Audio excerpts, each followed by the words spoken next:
नमस्कार दोस्तों, स्वागत है आपका एक और शानदार वीडियो में। दोस्तों, आज इस वीडियो में हम Gaudium IVF and women health IPO का पूरा कंप्लीट रिव्यू करने वाले हैं और जानने वाले हैं कि इसमें अप्लाई करना है कि नहीं करना है। आइए इस आईपीओ का पहले कंप्लीट डिटेल देखते हैं, उसके बाद हम यहाँ पे आएंगे कि बताएंगे कि हम अप्लाई करेंगे कि नहीं करेंगे, आपको करना चाहिए कि नहीं करना चाहिए।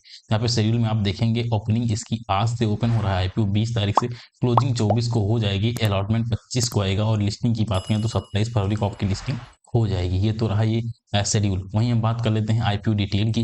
तो आईपीओ डिटेल में इशू साइज 165 करोड़ का है, ज़्यादा बड़ा आईपीओ नहीं है। सबसे ज़्यादा पोर्शन यहाँ पे फ्रेश का है, तो अच्छी बात है, 90 करोड़ का फ्रेश है। वो फिर 75 करोड़ का है, बट बहुत छोटा सा आईपीओ है, तो एक निगेटिव पॉइंट है। फेस वैल्यू की बात करें तो ₹5 पर शेयर है। वहीं प्राइस बैंड 75 टू 79 यहाँ पे पर शेयर है। 189 का यहाँ पे लॉट आएगा, 189 का लिस्टिंग बीएससी एनएससी पे होगी।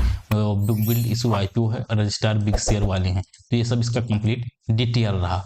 आओ हम जान लेते हैं आखिर आईपीओ का रिजर्वेशन क्या है। तो यहाँ पे देखो, एंकर इन्वेस्टर के लिए 30% का पोर्शन है, रिटेल के लिए 35 का है, एनआईए के लिए 15 का है, क्यूआईबी के लिए 20% का है। तो पूरा पोर्शन यहाँ पे आप देख सकते हो। रिटेल के लिए 35% का है, तो चलो ठीक है, बट आईपीओ का साइज बहुत ही छोटा है। लॉट साइज की बात करें तो एक लॉट में 189 शेयर आएंगे, जिसका अमाउंट होगा 14,931 रुपया।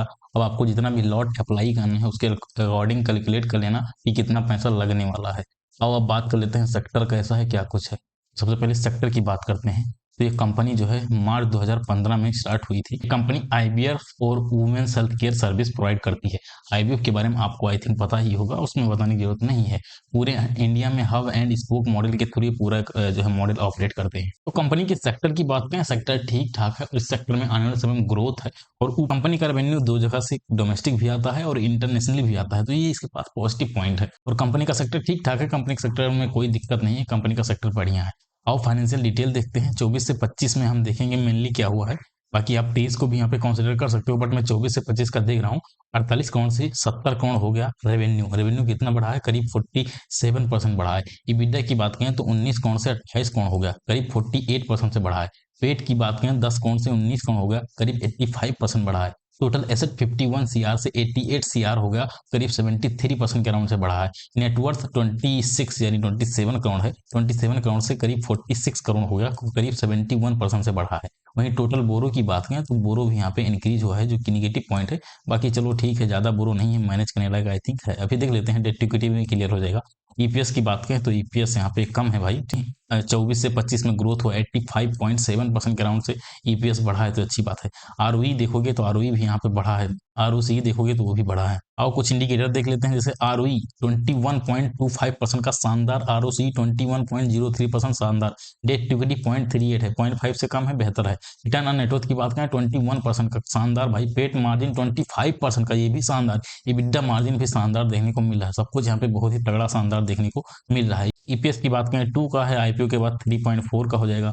और पी वगैरह यहाँ पे लिखा है। प्रमोटर होल्डिंग आईपीओ के बाद भी प्रमोटर होल्डिंग 71% के अराउंड रहेगी, जो कि बहुत ही बेहतरीन है। ऑब्जेक्टिव की बात करें तो ऑब्जेक्टिव में क्या करेंगे, अपने ऊपर एक खर्चा करेंगे भाई, ठीक है। और लोन चुकाने में भी कंपनी खर्चा करेगी, तो लोन वगैरह डेट वगैरह इनका कम हो जाएगा। बाकी अपने ऊपर न्यू आईवीएफ सेंटर वगैरह के लिए कंपनी पैसा खर्चा करने वाली है, तो अच्छी बात है। तो कंपनी का ऑब्जेक्टिव भी बढ़िया है। पेयर कंपेरिजन की बात करें तो पेयर में आप देखोगे पी, अपने आईपीओ का पी देखो 25 का है।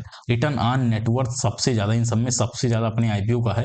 नेट एसेट वैल्यू की बात करें 7.54 का है, जो है सेकंड नंबर में है, इन सब में सेकंड में आ रहा है। ईपीएस की बात करें तो 3.1 का है, और इससे बेहतर है थाईलैंड वाले से। ओवरऑल देखा जाए कि कौन सा यहाँ पे पेयर में सबसे बढ़िया आ रहा है, तो जो है गॉडियम आईवीएफ को जरूर यहाँ पे रैंकिंग में फर्स्ट मिलेगा। रीजन क्या है, 24 से 25 का डेटा आप देखोगे, बहुत तगड़ा इन्होंने ग्रोथ किया है। ऊपर से रिटर्न ऑन नेटवर्थ वगैरह इनका इन सब में सबसे शानदार है। नेट एसेट वैल्यू भी ठीक ठाक है, इस वजह से कहीं ना कहीं फर्स्ट पे देखने को मिलेगा। यहाँ पे देखो पूरा लिस्ट बना है, फर्स्ट पे अपना आईपीओ आ रहा है। बस ये हमें जानना था कि फर्स्ट पे आईपीओ आ रहा है कि नहीं आ रहा है। तो भाई फर्स्ट पे आईपीओ आ रहा है, बढ़िया चीज है। आईपीओ प्राइस की बात करें फेयर है कि नहीं, तो जी बिल्कुल फेयर है। आईपीओ का प्राइस फेयर है, पी वगैरह इसका रीजनेबल है। दिक्कत ये है कि आईपीओ का साइज छोटा है, बड़ा साइज होता तो मजा आता है, इसमें अब अलॉटमेंट मिलना ही बहुत मुश्किल हो जाएगा। आओ एंकर बुक की रेटिंग की बात करें तो एंकर बुक इनका खास नहीं है भाई।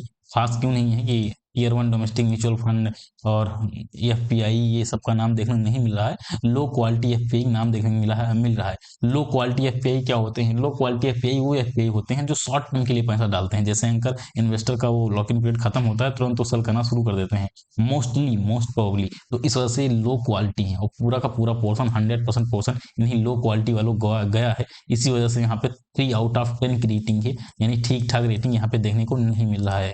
ठीक है, एंकर बुक की रेटिंग तो नहीं सही है। फंडामेंटल स्ट्रांग है कि गुड है?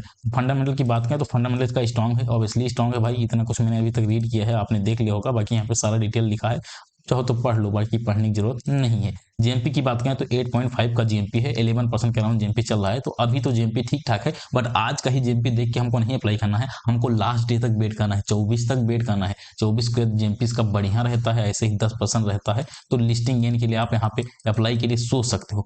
लॉन्ग टर्म के लिए सोचे तो देखो इसमें लॉन्ग टर्म का भी बन रहा है भाई। कंपनी का सेक्टर ठीक ठाक है, कंपनी का जो है फंडामेंटल स्ट्रांग है, तो आप इसमें लॉन्ग टर्म का व्यू बना सकते हो। बट मैं इसमें लॉन्ग टर्म के लिए क्यों नहीं अप्लाई करूंगा? लॉन्ग टर्म के लिए इसलिए इसमें इंटरेस्टेड नहीं हूँ कि एंकर बुक की क्वालिटी उस लेवल की नहीं है। शायद एंकर बुक की क्वालिटी 8 रेटिंग में भी आ जाती, 8 में भी आ जाती, कुछ ही इंपॉर्टेंट जो है जो एफपीआई है उनका नाम देखने को मिल जाता, तब भी मैं इसमें जो है अप्लाई के लिए सोच देता लॉन्ग टर्म के लिए। बट अभी मेरा भी उसमें लॉन्ग टर्म के लिए नहीं है, केवल लिस्टिंग के लिए ही है। आई होप मैं जो कह रहा हूँ आप समझ रहे होंगे, और आई थिंक आपको सारा चीज क्लियर हो गया।